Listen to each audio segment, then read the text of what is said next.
أعوذ بالله من الشيطان الرجيم بسم الله الرحمن الرحيم ولا تجعلوا الله عرضة لأيمانكم أن تبروا وتتقوا وتصلحوا بين الناس والله سميع عليم. അസ്സലാമു അലൈക്കും വറഹ്മത്തുള്ളാഹി വബറകാതുഹു. സൂറത്തുൽ ബഖറയിലെ 225 വചനമാണ് ഇവിടെ ശ്രവിച്ചത്. അതിൻ്റെ അർത്ഥം ഇപ്രകാരമാണ്: നന്മ ചെയ്യുകയും സൂക്ഷ്മത പാലിക്കുകയും ജനങ്ങൾക്കിടയിൽ രഞ്ജിപ്പുണ്ടാക്കുകയും ചെയ്യുന്നതിൽ നിന്ന് ഒഴിഞ്ഞു നിൽക്കുന്നതിനായി അള്ളാഹുവിനെ നിങ്ങളുടെ ശപഥത്തിന് ഒരു ലക്ഷ്യമാക്കരുത്. അള്ളാഹു എല്ലാം കേൾക്കുന്നവനും നന്നായി അറിയുന്നവനുമാകുന്നു. ഈ ആയത്തിനെ വിശദീകരിച്ചുകൊണ്ട് സയ്യിദുനാ ഹസ്രത്ത് അൽ മുസ്ലിഹുൽ മൗഊദ് റളിയല്ലാഹു തആല അൻഹു പറയുന്നു, അള്ളാഹുവിനെ നിങ്ങളുടെ സത്യപ്രതിജ്ഞകൾക്ക് ഒരു ലക്ഷ്യസ്ഥാനമാക്കരുത്. അതായത് ഒരു മനുഷ്യൻ ഒരേ ലക്ഷ്യത്തിലേക്ക് വീണ്ടും വീണ്ടും അമ്പെയ്യുന്നത് പോലെ നിങ്ങൾ അള്ളാഹുവിൻ്റെ പേരിൽ വീണ്ടും വീണ്ടും സത്യം ചെയ്തുകൊണ്ട് ഞങ്ങൾ ഇങ്ങനെ ചെയ്യാം, ഞങ്ങൾ അങ്ങനെ ചെയ്യാം എന്ന് പറയരുത്. അന്തബറു വതത്തഖു വതുസ്ലിഹു ബൈനന്നാസ്. ഇതൊരു പുതിയതും സ്വതന്ത്രവുമായ വാക്യമാണ്. ഇവിടെ കർത്താവ് ഒളിഞ്ഞിരിക്കുകയാണ്. അതിൻ്റെ ആഖ്യാതം അംസലു വ അദ്ല, അതായത് ഏറ്റവും ഉത്തമവും നീതിപൂർവകവും എന്നാണ്. അതായത് നിങ്ങൾ പുണ്യം ചെയ്യുന്നതും സൂക്ഷ്മത പാലിക്കുന്നതും മനുഷ്യർക്കിടയിൽ അനുരഞ്ജനം, സമാധാനം ഉണ്ടാക്കുന്നതുമാണ് ഏറ്റവും ഉത്തമം. ഇതിൻ്റെ അർത്ഥം നിങ്ങൾ പുണ്യം ചെയ്യാനും ഭയഭക്തിയുള്ളവരാകാനും മനുഷ്യർക്കിടയിൽ സമാധാനം സ്ഥാപിക്കാനും ശീലിക്കുക എന്നാണ്. വെറുതെ സത്യങ്ങൾ ചെയ്തുകൊണ്ടിരിക്കുന്നത് ശരിയായ രീതിയല്ല. സത്യം ചെയ്യുന്നതിന് പകരം പ്രവൃത്തിയിലൂടെ അത് കാണിച്ചു തരികയാണ് വേണ്ടത്. ആദ്യം തന്നെ സത്യം ചെയ്യേണ്ട കാര്യം എന്താണ്? പ്രശസ്ത വ്യാകരണ പണ്ഡിതനും സാഹിത്യകാരനുമായ സജ്ജാജ് നൽകിയിരിക്കുന്ന അർത്ഥവും ഇത് തന്നെയാണ്. രണ്ടാമത്തെ അർത്ഥം ഇതാണ്: നിങ്ങൾ നന്മ ചെയ്യുന്നതിനും തഖ്വ പാലിക്കുന്നതിനും മനുഷ്യർക്കിടയിൽ സമാധാനമുണ്ടാക്കുന്നതിനും തടസ്സമായി അള്ളാഹുവിൻ്റെ പേരിലുള്ള സത്യങ്ങളെ മാറ്റരുത്. ഈ സാഹചര്യത്തിൽ ഈ മൂന്ന് കാര്യങ്ങളും സത്യങ്ങളുടെ വിശദീകരണമായിട്ടാണ് വരുന്നത്. ഇവിടെ സത്യങ്ങൾ എന്നല്ല അർത്ഥമാക്കുന്നത്, മറിച്ച് ഏതൊരു കാര്യത്തിനാണോ സത്യം ചെയ്യുന്നത് ആ കാര്യങ്ങളെയാണ് ഉദ്ദേശിക്കുന്നത്.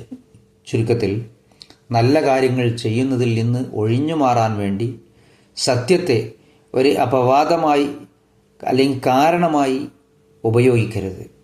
ഞാൻ ഇതിനകം തന്നെ സത്യം ചെയ്തു പോയി, അതിനാൽ എനിക്കിത് ചെയ്യാൻ കഴിയില്ല എന്ന് പറയാൻ വേണ്ടി ആകരുത് അത്.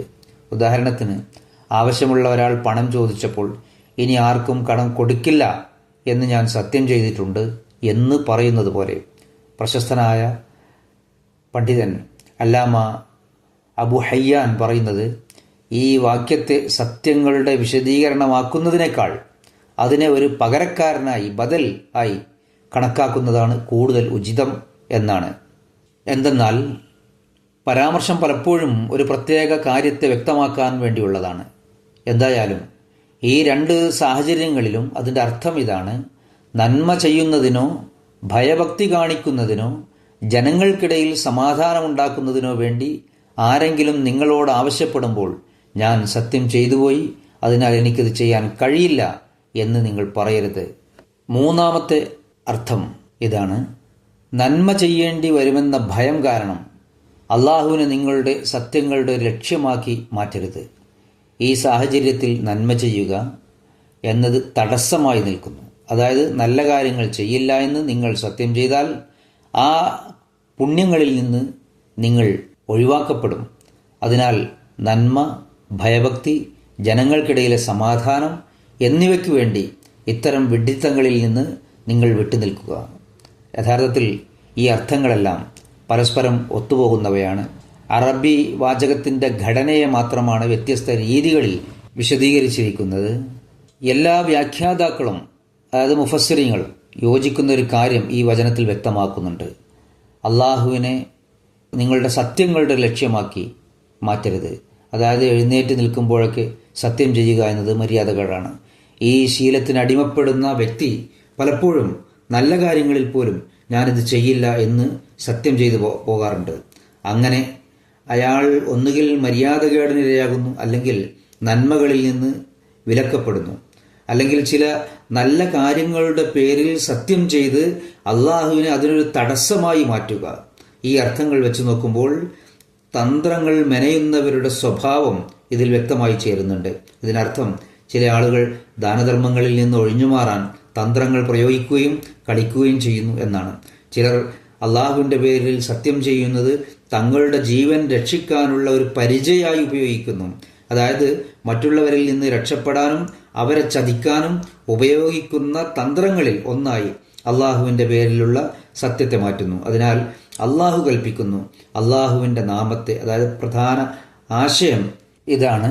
അതായത് അള്ളാഹുവിൻ്റെ നാമത്തിൽ അനാവശ്യമായി സത്യം ചെയ്യുന്നതിനെ വിലക്കുന്നതിനെക്കുറിച്ചാണ് ഇവിടെ പറയുന്നത്. പുണ്യപ്രവർത്തികൾ ചെയ്യാതിരിക്കാൻ അള്ളാഹുവിൻ്റെ പേരിലുള്ള സത്യങ്ങളെ ഒരു ന്യായീകരണമായോ തടസ്സമായോ ഉപയോഗിക്കരുത് എന്ന് ഈ ഭാഗം അല്ലെങ്കിൽ ഈ പാഠഭാഗം ഓർമ്മിപ്പിക്കുകയാണ്. ഇത്തരം നിസ്സാരമായ ഒഴികഴിവുകളായി ഇതിനെ ഉപയോഗിക്കരുത്. ഹുസൂർ പറയുകയാണ്, എൻ്റെ അഭിപ്രായത്തിൽ ഏറ്റവും മികച്ച വ്യാഖ്യാനം അല്ലാമ അബൂ ഹയ്യാൻ്റേതാണ്. അതായത് ദൈവത്തിൻ്റെ അള്ളാഹുവിൻ്റെ മുന്നിൽ നിങ്ങളുടെ മുൻകാല നന്മകളും ഉപകാരങ്ങളും ഒരു തടസ്സമായി നിങ്ങൾ നിർത്തിവെക്കരുത്. തീർച്ചയായും അള്ളാഹു എല്ലാം കേൾക്കുന്നവനും അറിയുന്നവനുമാകുന്നു എന്ന വചനത്തിൽ വ്യക്തമാക്കുന്നത് നന്മ, ഭക്തി, ജനങ്ങൾക്കിടയിലെ അനുരഞ്ജനം, ഇസ്ലാഹ് എന്നിവയുടെ വഴിയിൽ നിങ്ങൾക്ക് എന്തെങ്കിലും പ്രയാസങ്ങൾ നേരിടുകയാണെങ്കിൽ ദൈവത്തോട് അതിൻ്റെ നിവാരണത്തിനായി അപേക്ഷിക്കുക. എപ്പോഴും പ്രാർത്ഥനകളിൽ അഭയം കണ്ടെത്തുക. കാരണം പ്രാർത്ഥനകൾ കൂടാതെ ഈ കാര്യങ്ങൾ പൂർത്തീകരിക്കാൻ സാധ്യമല്ല. പിന്നെ ഇതും ഓർക്കുക, അള്ളാഹു എല്ലാം അറിയുന്നവനാണ്. നിങ്ങൾ അവനിലേക്ക് തിരിയുകയാണെങ്കിൽ അവൻ തൻ്റെ ജ്ഞാനത്തിൽ നിന്ന് നിങ്ങൾക്ക് അറിവ് നൽകി അനുഗ്രഹിക്കും. നന്മയുടെയും ഭക്തിയുടെയും കാര്യത്തിൽ നിങ്ങളുടെ കാൽവെപ്പ് ആദ്യ പടിയിൽ മാത്രം ഒതുങ്ങുകയില്ല, മറിച്ച് നിങ്ങൾക്ക് ദിവ്യജ്ഞാനത്തിൽ, അതായത് ഇൽമെ ലദുന്നിയിൽ നിന്നുള്ള വിഹിതവും നൽകപ്പെടും. അല്ലാഹുമ്മ സ്വല്ലി അലാ മുഹമ്മദിൻ വഅലാ ആലി മുഹമ്മദിൻ വബാരിക് വസല്ലിം ഇന്നക ഹമീദും മജീദ്.